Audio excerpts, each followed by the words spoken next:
Alors, bonjour à tous, chers élèves de la 11J. Donc, aujourd'hui, nous commençons la séquence concernant le récit fantastique. Euh, Vous avez dû lire les pages 126 et 127 du livre unique de français qui a dû vous permettre, hein, qui nous permet de finalement de savoir ce qu'il en est de ce fantastique, de l'historique un petit peu, de la chronologie, et de savoir un petit peu plus de quoi il s'agit. Nous allons maintenant remplir ensemble le dossier, la page 1 du dossier. Donc, le récit fantastique. Au sens le plus strict, le fantastique est un genre littéraire ou cinématographique qui se caractérise par un cadre réaliste dans lequel apparaissent des éléments alors inexplicables,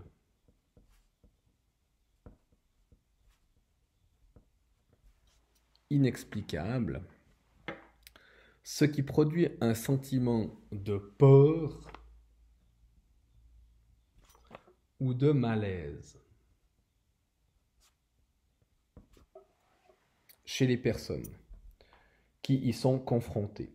L'apparition de faits inexpliqués et inexplicables crée une angoisse chez les personnages et le lecteur car cela s'insère dans notre réalité alors que ça semble impossible. Au sens le plus large, on y intègre également les récits merveilleux où le surnaturel est considéré comme normal par les personnages, la science-fiction et l'horreur quand les éléments a priori surnaturels rendent la situation inquiétante. Donc pour bien vous expliquer, le fantastique, ce n'est pas les contes. Hein, c'est pas un conte où il y a des choses imaginaires, etc. C'est toujours dans un cadre réel, d'accord? Mais tout à coup, il y a des phénomènes qui apparaissent dans l'histoire qui ne peuvent pas être expliqués. Et ce qui provoque, ben voilà, hein, comme on l'a dit, des peurs, du malaise, etc. Vous avez certainement tous vu un certain film où des maisons sont hantées, etc. Donc c'est voilà, c'est des endroits réels, mais il se passe des choses inexpliquées. Bien, histoire du fantastique. Alors, au 19e siècle, donc 1800 et quelques, la première moitié, juste avant 1850, les thèmes et les caractéristiques, eh bien, il y règne le macabre, le macabre et la terreur.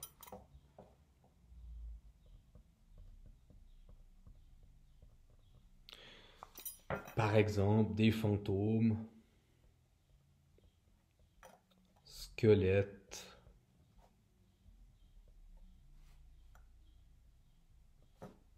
cimetières,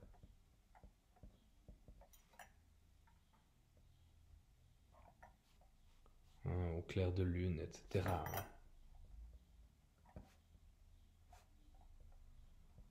Cimetière au clair de lune, d'accord. Les exemples, eh bien, l'étrange histoire,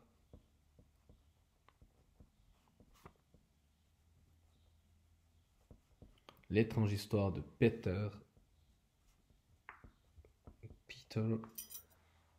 Schlemihl.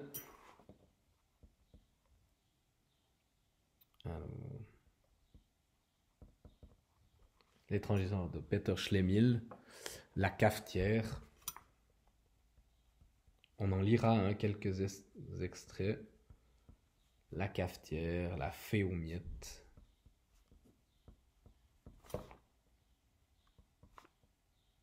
Voilà, par exemple. Ensuite, dans la deuxième partie du 19e siècle, eh bien, vous avez les thèmes de la peur et de l'angoisse qui réapparaissent. Hein. Thème de la peur et de l'angoisse. Ok. De l'angoisse de la mort. Vous avez les premières études de la folie. Hein.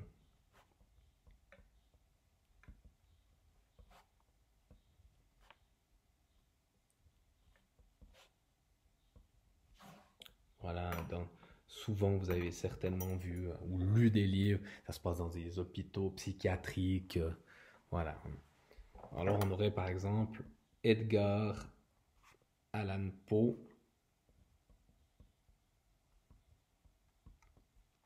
par exemple le chat noir. Ok. Ensuite, au XXe siècle, eh bien, interrogation.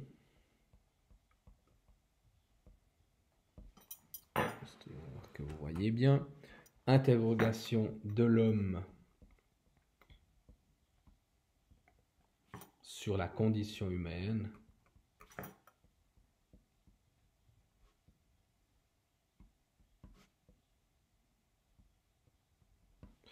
Alors, plus Heroic Fantasy.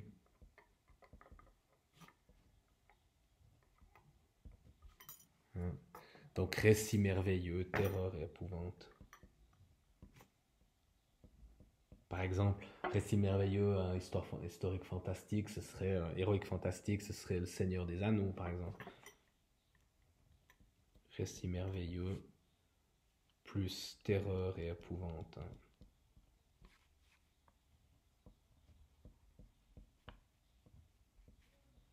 D'accord. Voilà, je vous dis Le Seigneur des Anneaux de Tolkien. Seigneur des Anneaux, Les Yeux du Dragon.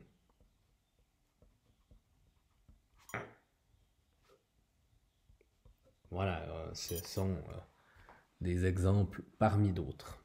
Bien, ensuite, alors au niveau le fantastique au cinéma, ben, dans les années 20, vous avez les vampires. Alors, avec bien évidemment le premier, c'était Nosferatu. Nosferatu, le vampire. Il y aurait Docteur Mabuse.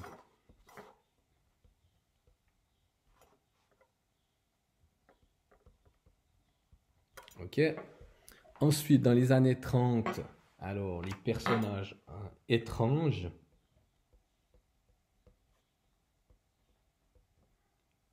Les personnages étranges.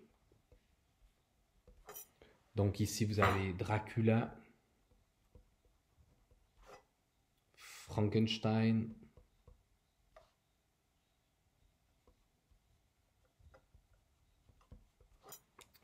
personnage un peu particulier. Ensuite, dans les années 70, vous avez l'horreur et l'épouvante. Deux R, horreur et épouvante. C'est les thèmes de prédilection qui commencent. Donc, Les Dents de la Mer,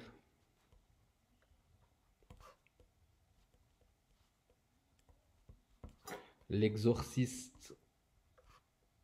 Peut-être certains d'entre vous auront vu ce film qui a fait polémique à l'époque parce qu'il était vraiment épouvantable. Shining, tiré du film, du livre pardon, de Stephen King. Ensuite, dans les années 90, retour aux motifs traditionnels fantastiques.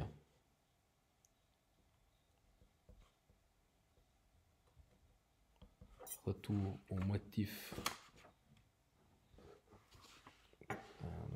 droit aux motifs fantastiques traditionnels.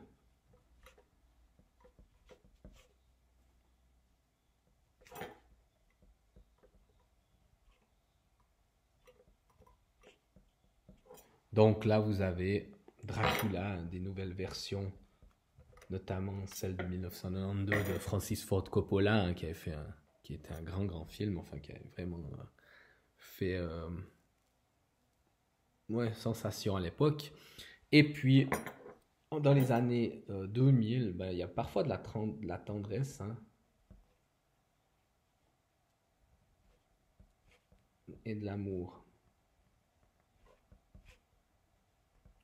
Vous avez le film Édouard aux mains d'argent.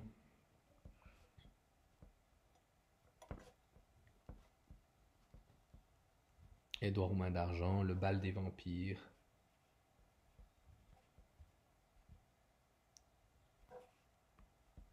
Voilà.